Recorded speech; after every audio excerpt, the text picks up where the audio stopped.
Is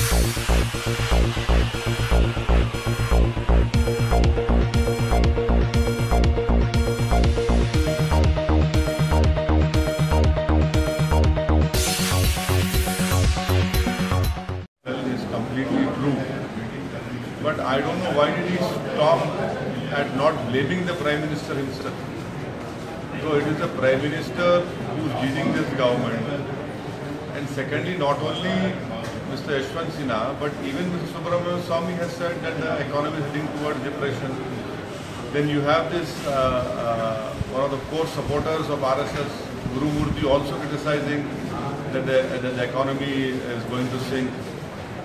And so it's not Mr. Yashwant Sinha himself, but whatever he has said is true.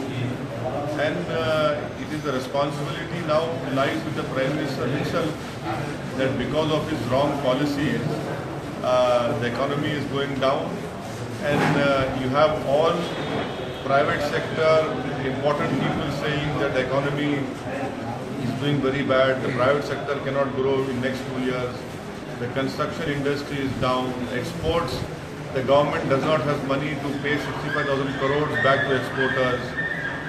Despite low oil prices, the government has increased central excise duties.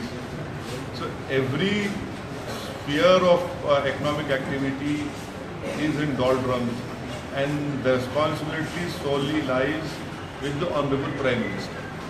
Sir, another BJP leader, Varun Gandhi, he also made opinion and comment over Rohingya issue entirely different from party line and now facing criticism. He said that why are you asking me? You must ask all the anchors who had called me on the TV program and who were grilling me. So that means that I was right. And within the BJP, you have a voice who is differing. He's right. And because it is high time that the BJP government and the party look at the Rohingya issue not through the prism of religion. It's a humanitarian issue. Immediately when Hindu Rohingyas were killed, the BJP was concerned. This is a humanitarian issue, irrespective of Hindu or Muslim, this is a humanitarian issue. And I once again reiterate, India is not a signatory, yes, to the 1951 convention, but the customary international law has been developed by various Supreme Court judgments, and India has to live up to those obligations. The Karnataka High Court judge resigns. He's the same judge who took part in the Ishrat Jahan case. Not only Mr. Jayant Patel, the Justice Jayant Patel, but also Justice Abhilasha Kumari. Her issue also is lying is pending because she was transferred as Chief Justice Tripura. Her issue is pending. Why? Because she sat with Justice Jayant Patel. Now, it is very sad, I say, that His Lordship Justice Jayant Patel had to resign. And today in Gujarat, the Gujarat High Court is on strike. Can you imagine Gujarat High Court is on strike? That in itself is a huge statement. And over and above that, you are going to face assembly elections. So I want to ask from this government that isn't ये क्या गुजरात की अस्मिता का सवाल नहीं है कि गुजरात के जज को रिजाइन करना पड़ा और एक गुजरात का एक प्राइम मिनिस्टर कंट्री को रन कर रहा है, प्राइम मिनिस्टर है. अब हम पूछना चाह रहे हैं बीजेपी से तो क्या isn't this hurting the self respect of all Gujaratis?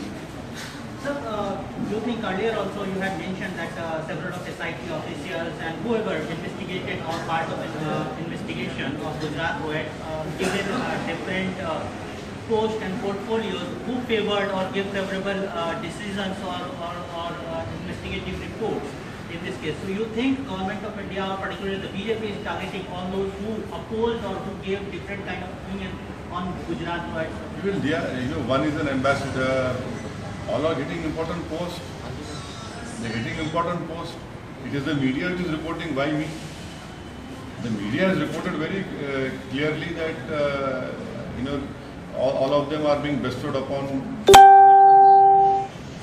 So the BHU, the university, has been added to the number of universities that have been targeted, and again it is burning presently. What is your view on those? See, the history of all Delhi University, now BHU. So there is a systematic plan in place to target the student communities.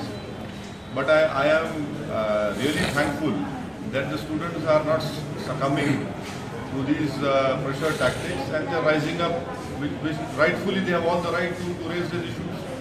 Sir, how you see this formation of new economic advisory council? However, the government and the Prime Minister and time again say that economy has not suffered post demonetization and it is just going well, but they are finding about this economic advisory council. You know, you have Mr. Arun Jaitley, the finance minister. Then you have a chief economic advisor. Then you have Niti Aayog. Chairman is an eminent economist. Then you have a RBI Monetary Policy Committee. Now Economic Advisory Council. Oh, then what is happening? Why it is 5.2 now? So you have so many experts, but the bigger expert is the Prime Minister. The Prime Minister is Harfan Maula. The Prime Minister is an economist, the Prime Minister is a military expert, the Prime Minister is a home affairs expert, the Prime Minister is company affairs expert, the Prime Minister is expert of experts. He is the only expert, that is why we are seeing the result. Sir, CPM MLA Samsher in Kerala has said that if the PFI is being targeted by the Center for Islamist Terror, then the RSS should come under the scanner of the central government. You see, I can only speak for my party. We subscribe and work, and our struggle is within the Indian Constitution. And our political fight is for rights which the Constitution of India has guaranteed. That is all I want to comment on. Sir Hindi में sir Rohingya Muslims के बारे में आपने कहा कि अब तो party में भी एक डिवीजन वहाँ पर देखने को मिल रहा है, सरकार का स्टैंड बिल्कुल अलग है। मैंने जो सुल्तानपुर के एमपी ने जो लिखा है वो सच्चाई लिखा है। मैं भी तो वही कह रहा था, हम भी तो वही कह रहे थे कि हम यकीनन 1951 कन्वेंशन के सिग्नेटरी नहीं है, मगर सुप्रीम कोर्ट के कई केसेस हैं जहाँ पर सुप्रीम कोर्ट ने कहा कि right to life, right to equality ना सिर्फ हिंदुस्तानियों को अप्लाई होता है बल्कि एलियंस को भी अप्लाई होता है। और ये बिल्कुल सही है, जो लोग जिस जगह से उनको वहाँ की सरकार ने उनको मारा, पीटा, उनको कत्ल किया, उन घरों को जला दिया, वहाँ से भाग कर यहाँ पर आए हैं। और हमारे मुल्क की तारीख रही है कि हमने तिब्बत के लोगों को यहाँ पर उनको रहने दिया, चकमास को हमने रहने दिया, श्रीलंका के तमिलियंस को हमने रहने दिया, जो पाकिस्तान से वेस्ट पाकिस्तान से जम्मू में आए उनको हमने रहने दिया, उनको वोट डालने का पार्लियामेंट इलेक्शन में इख्तियार दिया। आज भी अफगानिस्तान से, पाकिस्तान से लोग आते हैं, उनको रहने देते हैं। तो ये तो हमारी पॉलिसी रही है। सिक्योरिटी अगर सिक्योरिटी का इशू है तो आप बताइए ना कि 3-4 साल से यहाँ पर एक तो FIR बताइए जहाँ पर इनका कोई इन्वॉल्वमेंट हो। तो जो उन्होंने लिखा है वो तो मैंने शुरू में वही बात कही थी। तो इससे साफ जाहिर हो रहा है कि बीजेपी में भी ऐसे लोग हैं जो मोदी सरकार की इस पॉलिसी को गलत समझते हैं और गलत पॉलिसी है। तो सरकार को स्टैंड चेंज करना चाहिए सर, आपको लगता है? आपने कहा कि मानवीय आधार पर इसको देखा जाना चाहिए। देखिए, चकमा लोगों को सिटीजनशिप दिया उन्होंने, और उन लोगों को दिया जो बांग्लादेश बनने के खिलाफ थे, उनको आप दे रहे हैं। अब अरुणाचल में गड़बड़ हो रही है कि डेमोक्रेसी भी चेंज हो जाएगा। तो ये इनकंसिस्टेंसी जो है, कॉन्ट्रडिक्शन जो है सरकार में बहुत ज़्यादा है। हिंदू रोहिंग्या की भी खबर मिली, ऐसी खबर वहाँ से आई सर। अरे इसको हिंदू मुसलमान नहीं, वो तो इंसानियत का मसला है। और जो बीजेपी के लोगों को तकलीफ है, मैं ये समझता हूँ कि भाई आप फिर क्यों नहीं म्यांमार पर एक डेलीगेशन भेजाइए। चलिए, जो बीजेपी को जिस सेक्शन पर भरोसा उनकी डेलीगेशन भेजाइए म्यांमार में। क्यों नहीं भारत सरकार कहती यूएन में कि UN मॉनिटर्ड डेलीगेशन जाना चाहिए वहाँ पर? क्यों नहीं बीजेपी कहती कि नो फ्लाई जोन बनाया जाए वहाँ पर? जो शेख हसीना ने कहा उसको एक्सेप्ट करे भारत सरकार और कहे कि हाँ बिल्कुल बात वाजबी है। जो उसने कहा है कि म्यांमार में एक नो फ्लाई जोन होना चाहिए, एक सेफ जोन बनना चाहिए, बिल्कुल अच्छा हम बोलना चाहिए। यशवंत सिन्हा पूर्व वित्त मंत्री रहे हैं, तत्कालीन अभी करंट वित्त मंत्री जेटली साहब को क्रिटिसाइज किया। गवर्नमेंट को भी क्रिटिसाइज किया, इकोनॉमिक जो स्लो डाउन है पर्टिकुलरली जो गवर्नमेंट के पॉलिसीज की वजह से आई है उसके ऊपर काफ़ी क्रिटिसाइज किया है मोदी का। नहीं, यशवंत सिन्हा साहब इस मुल्क के फाइनेंस मिनिस्टर रहे हैं, बरसों रहे हैं, एक ब्यूरोक्रेसी में भी रहे हैं, और जब वो लिखते हैं और बीजेपी के मार्गदर्शक मंडल में भी वो शामिल हुए, वो आईना दिखा रहे हैं मोदी सरकार, वो आईना दिखा रहे हैं। और इसके बावजूद भी अगर ये बीजेपी की गवर्नमेंट होश के नाखून से इसको नहीं देखती है और अगर टेक्निकल रीजंस कहेगी, टेक्निकल रीजन कहाँ पर है? एक्सपोर्ट, जो एक्सपोर्टर्स हैं उनके 65,000 करोड़ आप देने की पोजीशन में नहीं है।